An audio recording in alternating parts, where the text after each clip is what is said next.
This is Let's Talk Business with your host, Marc Ebinger. Now, here's Marc.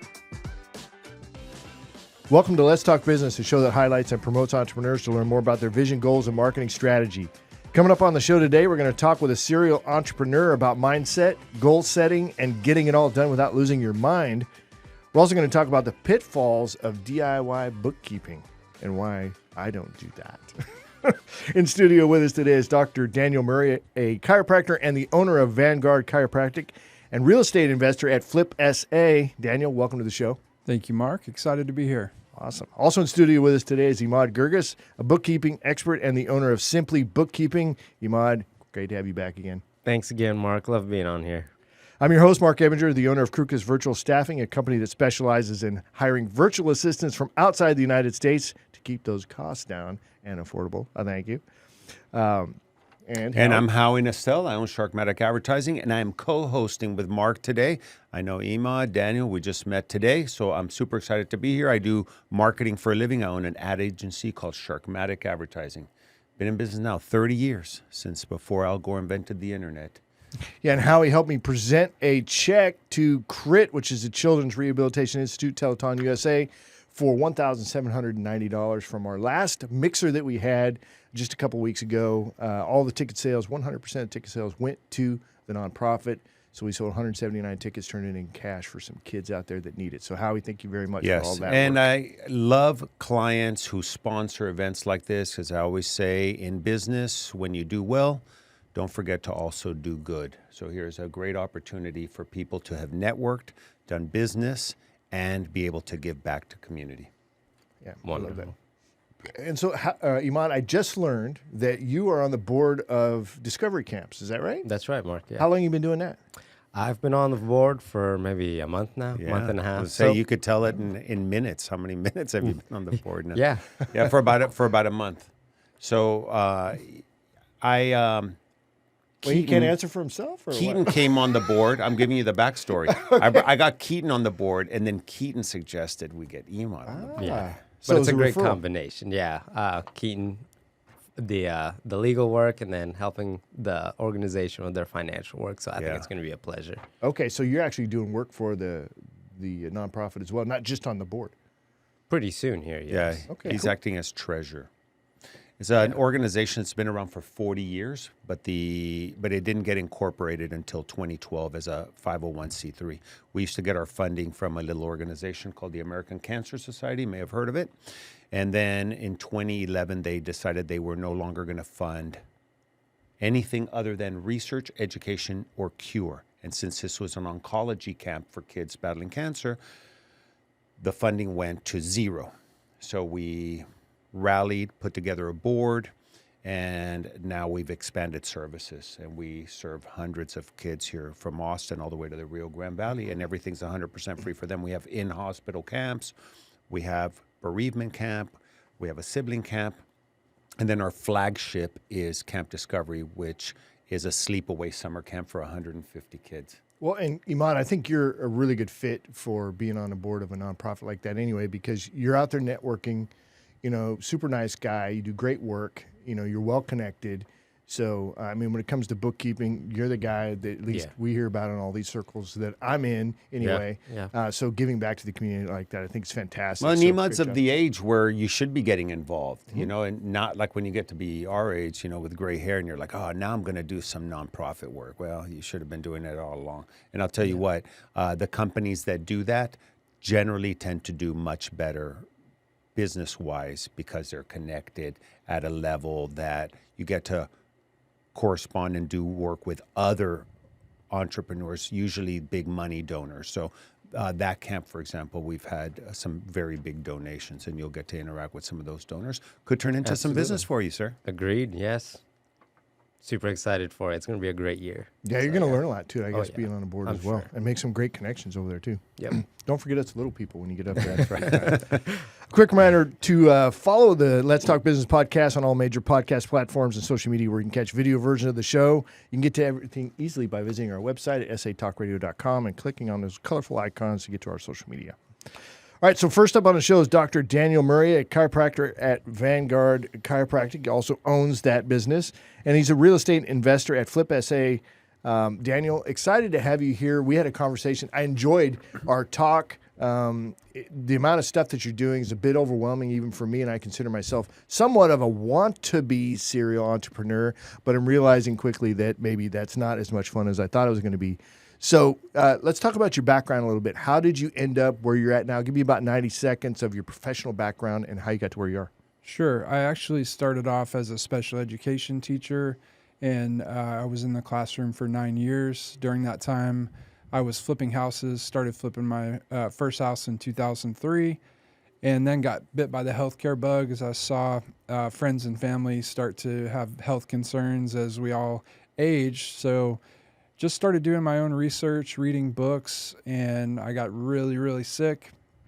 The medical community wasn't helping me, so I started investigating alternative and holistic health, found nutrition and chiropractic, and started getting adjusted on a regular basis, eating very clean. I've tried vegan, vegetarian, all the different diets, and just found that there's another way for the body to heal outside of modern medicine and conventional wisdom. So decided to go back to grad school, got my DC, opened up my own practice, and pretty much the whole time have been involved in real estate. So just slowly building up my portfolio over the last 21 years now. So tell me about your practice. So, I mean, obviously Sure. you're a busy guy, but you're a full-time doctor. Yes. So what's that look like day in and day out? So my practice runs very, very efficiently. You know, we talked a little bit before the show. We have systems and procedures in place to where it allows me to come in, treat patients, and go home. I don't spend hours and hours on paperwork. I have my staff trained to help me out with that, and we have electronic health records. So we're really not using pencil and paper anymore. Patients can fill out their paperwork online before they come in. It drops right into the computer, so we have an idea of what's going on before they even step foot in the door, which is really nice. We pride ourselves on speed and efficiency, so on the first day, most people are in and out within an hour. And I don't know about you, but I've been to some doctor's appointments where I'm sitting there for literally hours, 2 hours, 3 hours, and I just vowed to make sure that I never treat people that way. And we get great results as well. So we have a huge referral network. Don't have to do a lot of advertising or marketing or networking. Patients just come to the door. We get them better, and they tell other people about us. So it's worked out nicely. And do you combine your knowledge of nutrition with your patients in the chiropractic clinic, or do you keep those two things separate, or was that really more for you? That was more for me. I tried to work nutrition while I was in school. I had a friend of mine who contacted me and said, hey, I know you're into nutrition stuff and I want to lose weight. And I had formulated this whole program because I was just waiting for my first patient or client at that point. And I said, okay, I've developed this program. You're my first patient, so it's going to be absolutely free. We went to high school together. Don't worry about the money. And I said, okay, one of the number one causes of obesity right now is liquid toxins. And by that, I mean soda, sweet teas, energy drinks, anything besides water, basically. Yeah, hide the Coke. Yep. Judgment free zone. So, yeah, this is why I'm not in nutrition.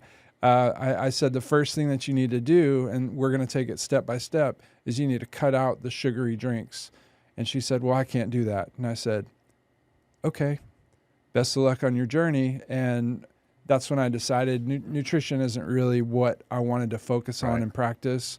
So what I have done is developed relationships with dietitians, nutritionists, health coaches.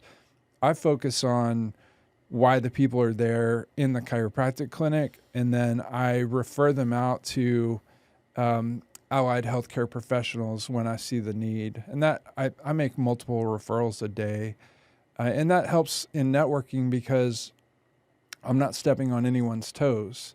You know, if I was doing nutrition, physical therapy, all the other stuff, then I wouldn't have those great referral relationships. Correct. Less people would want to refer you because, Dr. D is doing everything. So, what can we, right? Right. My sister's a dietitian, and she was actually on the show, and her clip went viral. So apparently if you're Awesome. a dietitian or a sign maker, you have clips that go viral. Because Our sign maker's got over 70,000 views on the Nice. reel. It's on a crazy, reel. right? Yeah. Wow. Yeah.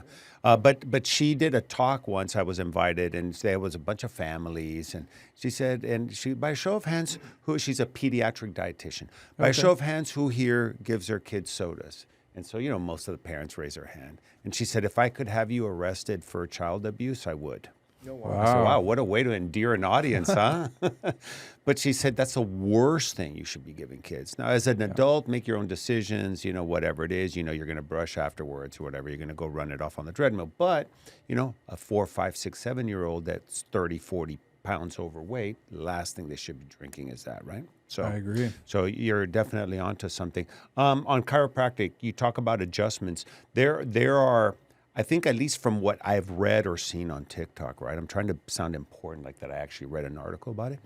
But there's actually, I think, at least 2 schools of thought about whether or not adjustments should be done softly and gently, or should they be done more abruptly with cracking, right? Sure. So what are your thoughts on that, and how can you enlighten us? So I think it depends on the patient. It depends on the situation. I treat newborn babies. Obviously, I'm not going to go full force with this little newborn.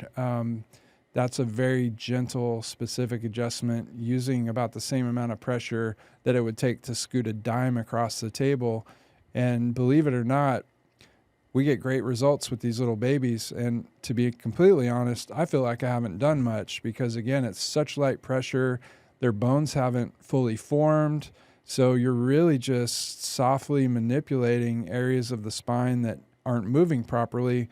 But lo and behold, they get better. So now once we get into younger people, let's say in their 20s that sit all day, maybe they've injured themselves working out, those adjustments are typically going to be more forceful in my office.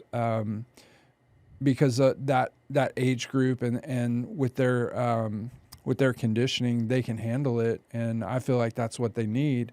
Now go to the other end of the spectrum with senior citizens. If you go in full force, you're going to break someone's rib or something else negative could happen. So it's really up to the doctor to adjust their force, and every patient should be treated according to their age, condition, so on and so forth.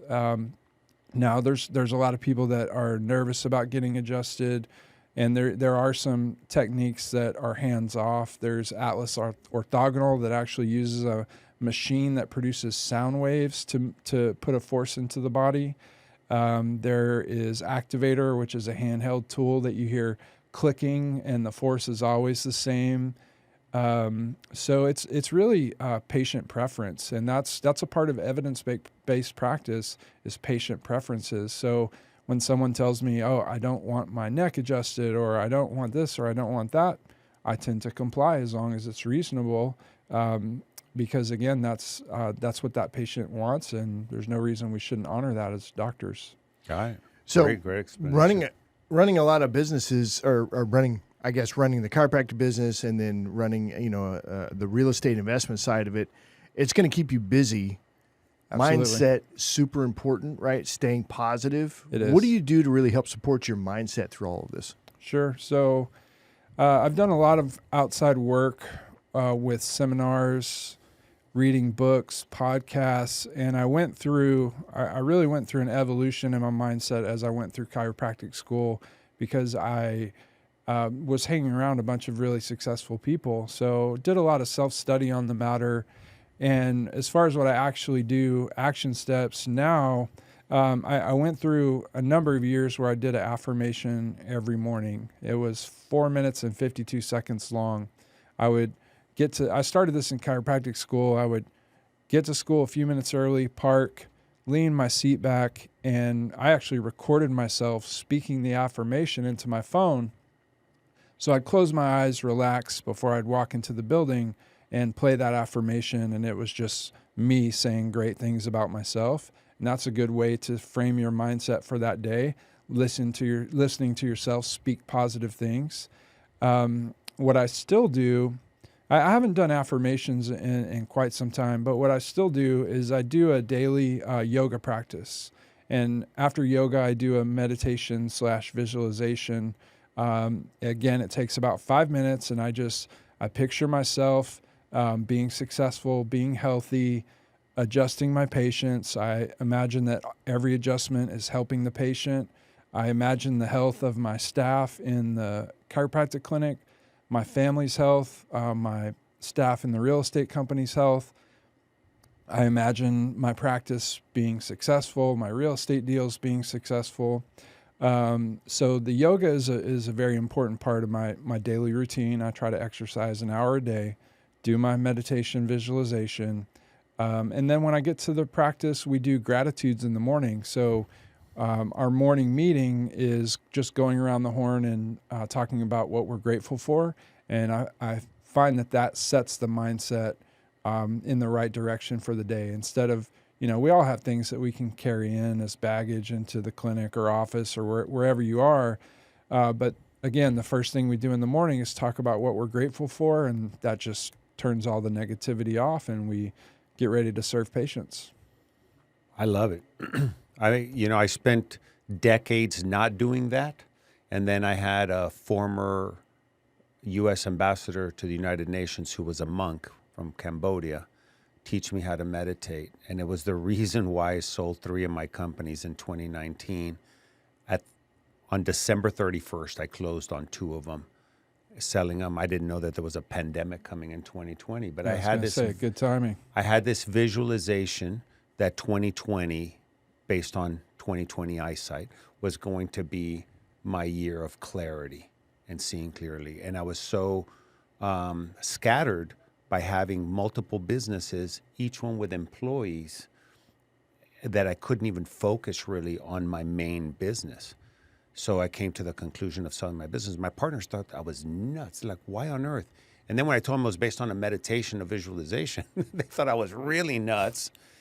But then they thought it was pretty smart come March 15th of 2020 when all hell broke loose. So I've been doing that ever since. I love it. I love the positive mindset. I have affirmations for my kids. It doesn't always take, There's like trying to get through them. I'm like, no, got to believe it. Absolutely. They go, well, yeah, you got to see it to believe it. I go, no, you kind of have to believe it and then you see it. I'm thinking you record other people saying how great you are and then play that back to us. I don't know. That's what I'm thinking. Yeah, I'm recording you now. Can you say something nice? I always say something nice about you. No, but I like that, though. That's a super cool idea where you record your own voice. Instead of you always saying it, then you get to listen to it. Right. And the book that I got the idea from is called Talking to Yourself is Not Crazy by Larry Markson. And he has 3 affirmations that he uses as examples. And I just recorded myself reading all 3. I changed phones, lost the recording, lost the book. I loaned it out to someone. And this is a funny story. I loaned this book out, and it was an autographed copy. And I said, look, I really want this book back. I'm going to loan it to you, but I need it back because this is an autographed copy. Well, sure enough, I didn't get the book back. I would say 6 months ago, I was talking to someone else about affirmations, and I said, you know what? I'm just going to order that book again. So I ordered it off of Amazon, came in, I opened it. It was an autographed copy. So that guy sold it. He sold it back to you? It was autographed to somebody else, but I said, hey, who cares? Cool, I'll take it. I love that. Wow, what a cool story. People think that stuff doesn't work. And I said, you're right. It doesn't work. But if you think it works, it really does work. Mm-hmm. Absolutely. Yeah. So we're getting close to the end of your segment here. But so as far as the investor side, real estate investing, what is your role? What are you doing there? And then what's your team doing? Sure. So my main role at this point is acquisitions, investor relations, and analyzing data. So I work with a lot of outside investors. What I've found is there are a lot of chiropractors, doctors, attorneys that have money that they've been working to save their entire careers, but they don't have the expertise to get involved into real estate, but they'd like to see those double-digit returns. So I've brought in people to take down bigger projects, larger multifamily units, And so that's part of my job is to, meet with investors, talk to them about how these deals operate, and then, of course, to find the deals themselves. So if I'm not seeing patients in the clinic, I'm probably looking through emails that wholesalers have sent me, looking through the MLS. I try to be I try to use my time wisely in the clinic. So I'm not just messing around on social media. I'm working. If it's not with a patient or on the clinic, then I'm working with something in real estate. So those are my office hours, and I try to be fruitful with that time. So a lot of time spent on the MLS, discussing things with investors or potential investors. And then I'm working on the backside of it, financing, and then just a broad view of all operations. If there's an issue at one of the Airbnbs, or if there's an issue at one of the properties that's not getting handled, then I jump in and take care of it. And I still have my boots on the ground. I mean, I walk property every week. This weekend I showed 2 apartments because my assistant is in Mexico at the moment. So I'm still active. I'm trying to remove myself from the day-to-day operations, because I can train someone to show an apartment. I can train someone to work with the guests on Airbnb, but to train someone to analyze a deal or to, discuss something as important as a return percentage with an investor, that's going to take some time to train somebody to replace myself, and haven't found that person just yet. No, that's the highest and best use of your time right there. Is that. Exactly. The rest of that stuff you should be having somebody Do you else find do for that sure. investors tend to trust you more because you're a doctor? Do you leverage that a little bit? Not necessarily leverage it, use it, but I mean, do you find that to be the case? I'm not sure. Nobody's ever made a comment that's the case. And honestly, most of the people, I think all of the people that I work with are personal friends, or at least colleagues. So they're usually doctors themselves, or attorneys, or someone else that I've come into contact with just doing business. And so, no, I don't know that comes into play. I mean, maybe I'm not aware of it if it does. Nice niche, though. To Yeah. be able to do business with friends and colleagues and people who are. Well, yeah, you get your foot in the door. I mean, that definitely helps, right? Because you're part of that club's not the right word, but you know what I mean. Absolutely. All right, Doc, if folks want to get in touch with you, how do they do that? You can find me on Facebook. It's Daniel Murray DC. I'm on Instagram. The clinic, Vanguard Chiropractic, is on all the social media channels, Twitter. I mean, you name it. I'm not too hard to find. So, yeah, I would say just look me up. Vanguard Chiropractic here in San Antonio. We also have a location in Chicago. So, yeah, look us up on the interwebs. We're out there. Gotcha. Interwebs. All right, perfect. I just added you, and I see that you were with Baron Perales, a friend of the show's. Yep. So, yep. Great guy. I love friend of mine. iTex. Yeah, so we did his website. Oh, cool. We did this guy's website. We're doing this guy's website if we wouldn't keep dragging his feet. Yeah, You like that? I'm a bit of a diva. Oh, man. All right. I like that. All right, Doc, thanks I appreciate that. It was a good conversation. Yep, absolutely. Yeah, and great to meet you. Pleasure's mine.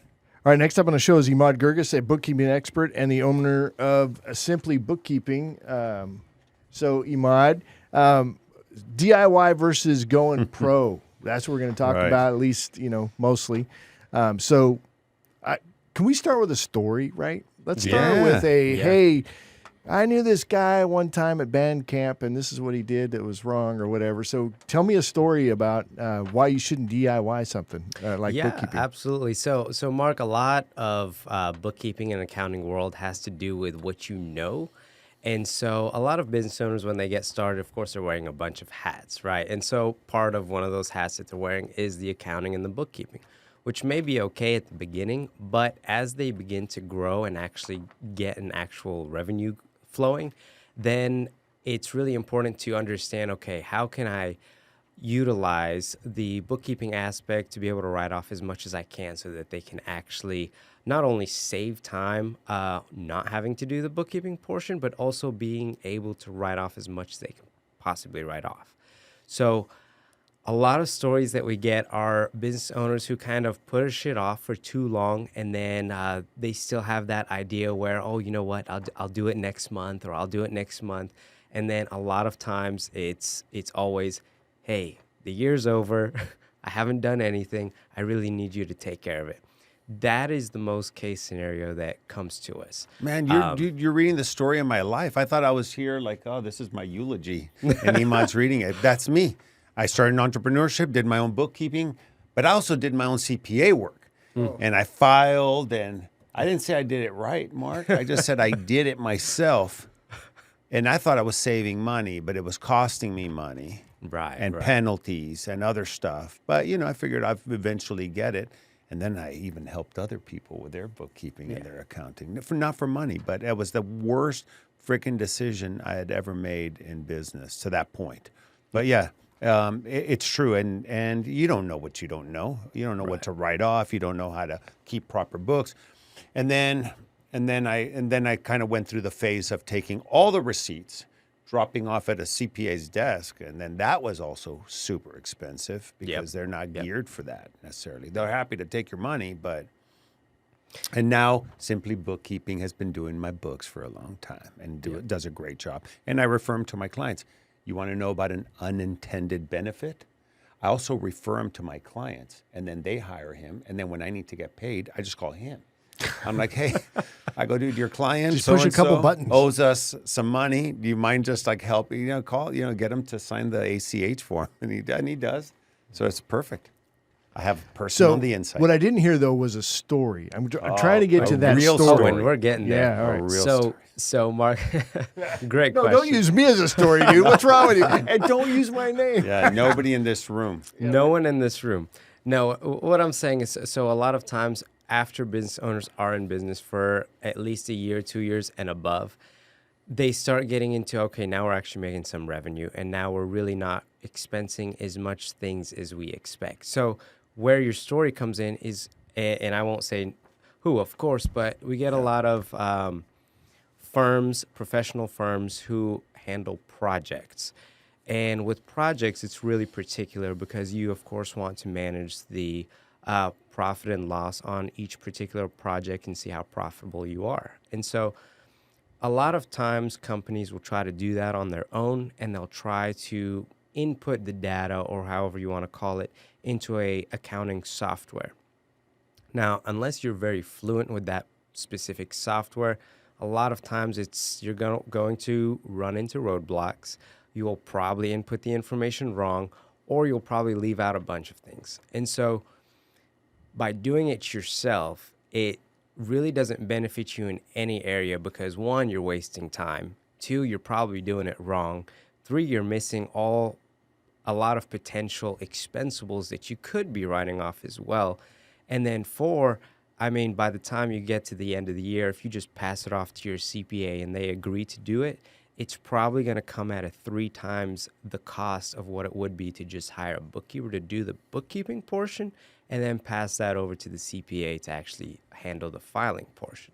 All right. How many times have you gotten a new client where you look at their books and you say, wow, these people have all their ducks in a row. There's nothing I can improve here.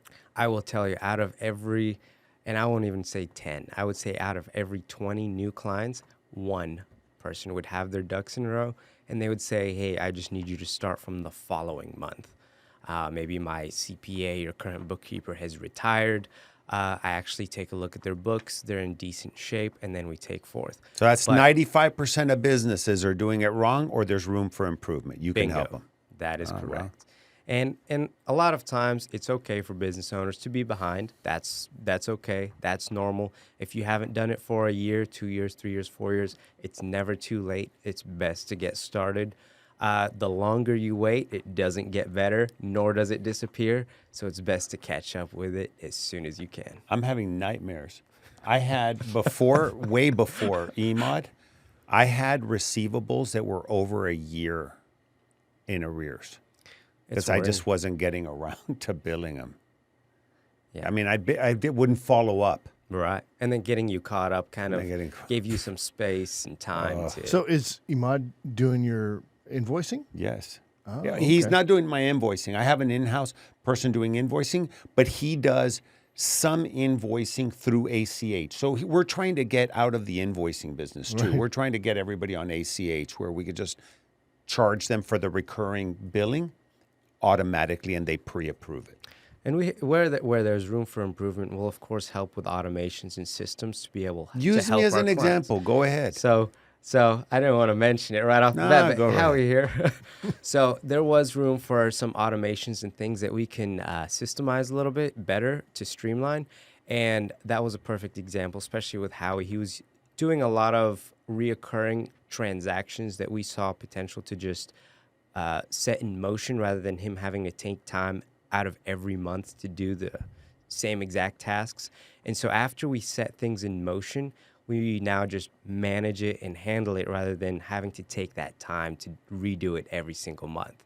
And of course, on a bigger scale business, little bit of time gets to add up. Yeah, this is no different than your business with the virtual assistants. You save an entrepreneur time, it saves them a ton of money.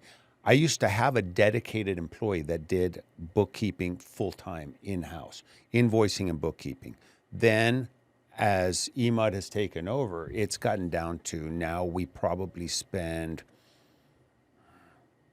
4 hours a week maximum on that in-house.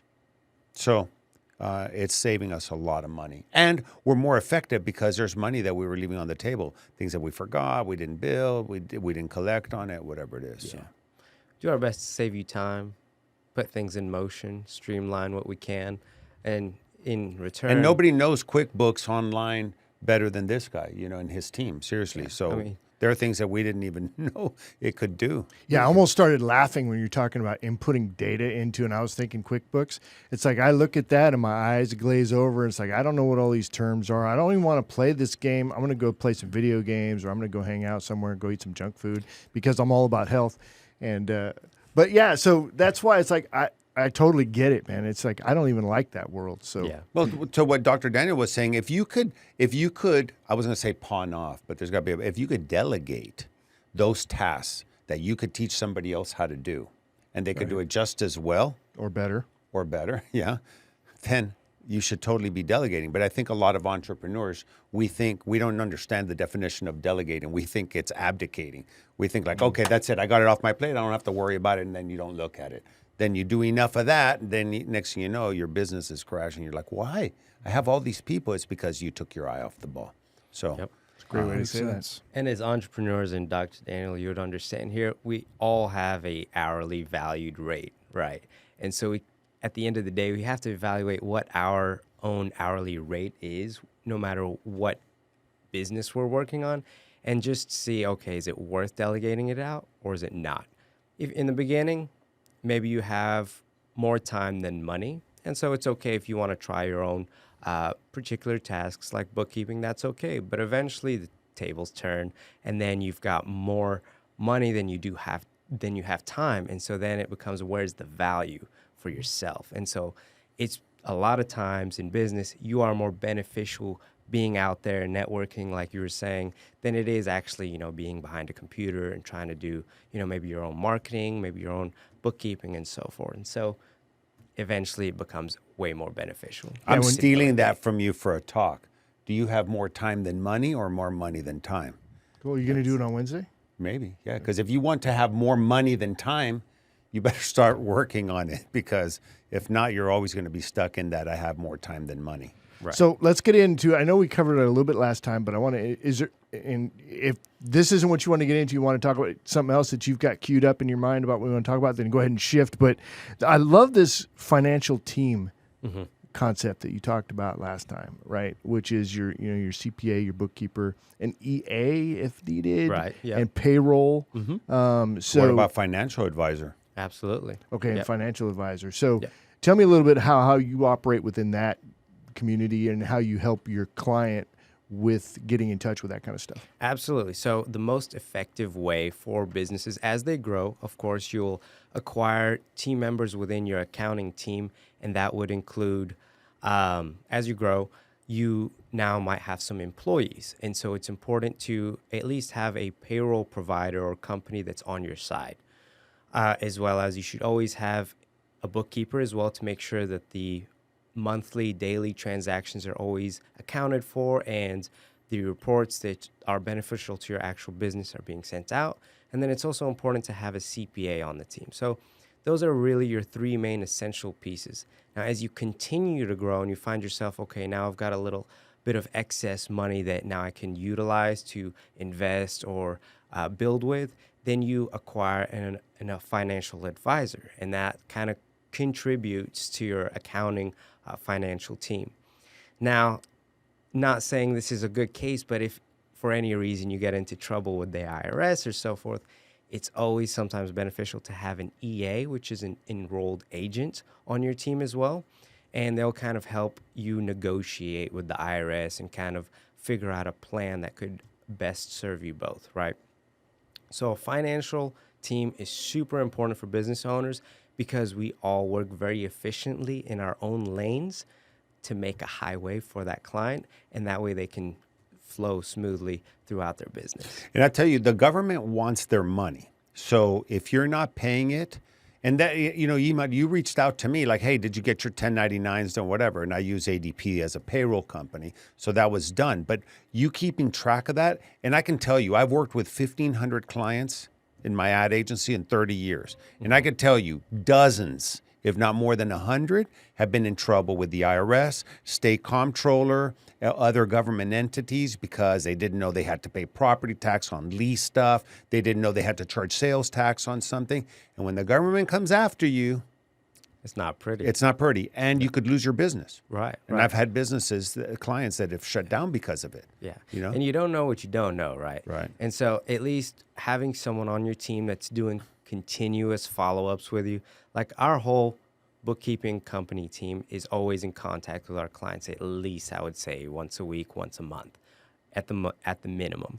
And so if something's out of proportion, we're going to reach out, let you know, hey, this is coming, or maybe you should look out for, some particular tasks that you should be paying.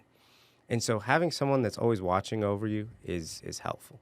Yeah. Heck yeah. More than just once a year. Having that team, right? The only thing I think I would add to that would be a business attorney. Yeah, business attorney. Well, sometimes enrolled agents, I mean, I know you could have somebody as a CPA or somebody that is knowledgeable in accounting represent you. But enrolled agents, you can also have an attorney be an agent or a registered agent for you so that, any lawsuit, anything like that goes through them.